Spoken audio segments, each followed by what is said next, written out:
Hello, everybody. Welcome to our Marketers Content Playbook session, Q&A. In her Content Playbook session, Prince Performance Group's founder, Michelle Prince, shared about how to become a published author in order to drive thought leadership. Michelle, thank you for all the time you have put into your presentation. Let's first start off. Oh, yeah, absolutely. I love it. All right, let's start off by giving a short recap, and then we'll open the floor up to questions from the audience. All right, sounds great. So my session was called The Power of Authority, and it's all about how to really leverage what you already know, by putting it in a book and really building your business. It's kind of a play on words. You can't really spell authority without author, so that's what the whole connection is all about. All right, now we're going to open up the floor for some questions. If you're out there, send them away. All right, looks like we just got one. This one says, how did you find your writing voice? Pretty general. Go at it. No, it's a great question. So I was never a quote unquote writer, in my opinion. I never was a great student. I never would have thought that I could write a book. But what I did find was a passion, and that started about 13 years ago, where I really wanted to get out there and make a difference and share my story. And my story wasn't even that grand or anything, but it was just something I was passionate about doing. So it really had less to do with writing and more about just documenting all that I had been through in life. And I share in my first book, it's called Winning in Life Now. And it's just stories of how I used personal development throughout my life, what it was like working for Zig Ziglar. And I intended to write that book for my kids, for my boys to read, and just to do it as kind of an accomplishment. But what happened by writing my story was it really just launched a full-time business of speaking and coaching and doing all the things that I get to do now. Because I was willing to share my story, but that's really how it all started. That's awesome. Okay, it looks like the next question, this was something I was actually kind of wondering, but so when is it acceptable to push your book / your content to someone? To push it, meaning to offer it for sale, or? Yeah, just to push it, I guess, to push it toward, advertising it or pushing it towards someone to actually invest in reading it. Got it. Yeah, so I always like to say it's not so much about a book, it's about your story. But if you think of your book as your business card, which is a lot of what we taught in that Power of Authority session, is that business card is going to open up these doors because of the credibility that you have by being an author. So when is it okay to do that? Well, I think it's absolutely, as soon as you are 100% sure that you have something that can help someone personally or professionally, you can't not share it, right? And whether that's a book, a podcast, coaching, anything like that. So, but getting it in a book is what really opens up more opportunities, because I say people will throw away a business card, but they won't throw away a book. And so when you start thinking this way and start thinking about leveraging your authority and growing your platform, well, think of the book as the way to do that. So if you're passionate about what you do, you believe you can help other people, then you got to do it right away. That is cool. I like that a lot, actually. Another one rolled in as we were midway through that one. At what point in your career should you start writing and publishing in terms of cost-benefit analysis? Yeah, so that's an interesting question, because so many people think that they have to wait until they've kind of hit the pinnacle of their career, or they're really at, as high up as they can go. I actually believe the opposite. I think when you're on the journey for where you're looking to go, that's a really great time to start documenting it. Most people who are leveraging their book as a business card are either already in business, they're thinking about getting into business, or they just have a heart to help people. And so, the sooner you do that, the better. But you don't have to wait till you have it all figured out. And that's what happened to me. When I wrote my book, I wasn't necessarily at the height of my career. In fact, I was the opposite. I was working in a corporate job, miserable, hoping to one day branch out, have my own business. So I really just documented things that were, I had been through in life, like I said, to share with my kids. But what I found was when I did that, even before I had my own business even, it opened up all these opportunities for people to get to know me and to, see who I am. And that's really what opened all of the opportunities that I do full time in my business today.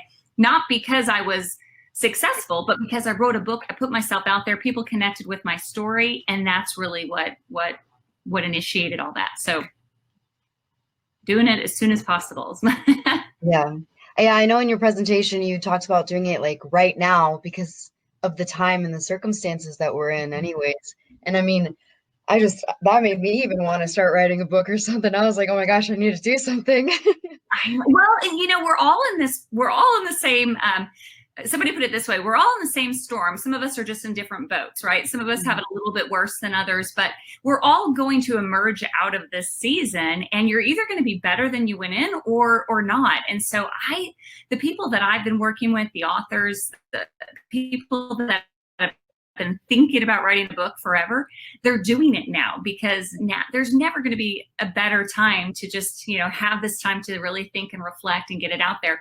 But thinking of it as a marketing approach, whoever gets to market first usually does best. So it's important to do it before your competitors do. Oh yeah. So what is important to know in terms of the technicalities and logistics of publishing? Okay, so there is a lot of detail in publishing, but really to start, you don't need to know much at all. All you have to do is get clarity on what your story is. And I know I will walk through a little bit of that process of getting clarity, but it's really simple. Just thinking about, what would you share with someone? Again, it could be personal, it could be professional, but something that could help somebody in some way. And that's really the first part. It can be the hardest part if you're not really sure what your story is, but that's where you start. Now, everything else in publishing, truthfully, it's like a recipe. I mean, if you can bake chocolate chip cookies, you can publish a book. It's truly, I'm not going to say it's easy, but it's simple. And you just need to know what the steps are in order and follow that process. And so you don't really need to know all that to get started, right? You do have to get started though. And then from there, once you have a story, once you have an idea of what you want to put into a book, then you can start researching the options. Do I self-publish? Do I go and try to find a traditional publisher? Or do I work with a partner publisher or a hybrid publisher? So that comes actually after you figure out what your story is about. A personal question. I was actually wondering, I mean, you're really motivating about writing a book and everything. How do you go about the grammar and actually writing the book itself? Because I know a lot of people kind of struggle with that, and especially just making sure that you're speaking a language that everyone can understand. I don't know. How do you go about that, at least? No, that's a great question. The good news is you don't have to be a great writer to be an author. I mean, truthfully, that's what editors are for. They're there to make your story read really, really well. But just a couple other tips. Keep it simple. If you think about the books that you enjoy reading, chances are they're not going to be these big, long, thick, detailed books that are complicated and with lots of big words. In most cases, we prefer to read something that we can get it, we can absorb it quickly, we can get the point, and we can move on. So when you're writing, think about it that way. I always recommend to pretend like you're writing to a friend. If you were, or even talking to a friend, if you were sitting across the table from one of your friends and they asked you like, hey, what's everything you know about doing digital courses and doing live events, let's just say, you wouldn't sit down and start talking to them technically, right? Or big words or very formal. No, you would just talk to them.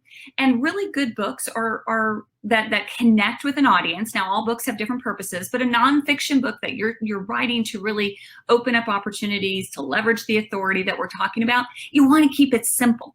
Because the point of it is to establish you as that expert.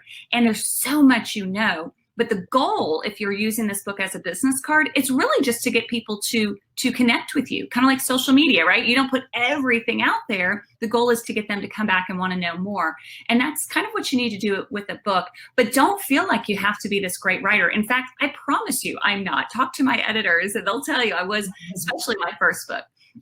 But once you think of it as, I'm just sharing information I know with a friend or, family member or my favorite person in the world, it becomes less about your writing ability and more just about putting that content down on paper.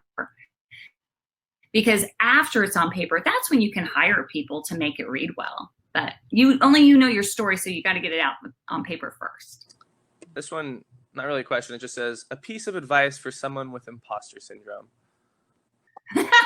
Well, I'll give you the advice from somebody who's had it themselves, and pretty much anyone I know who is an author, a speaker, a influencer, somebody that has any kind of authority in business, I can promise you suffers from some sort of imposter syndrome.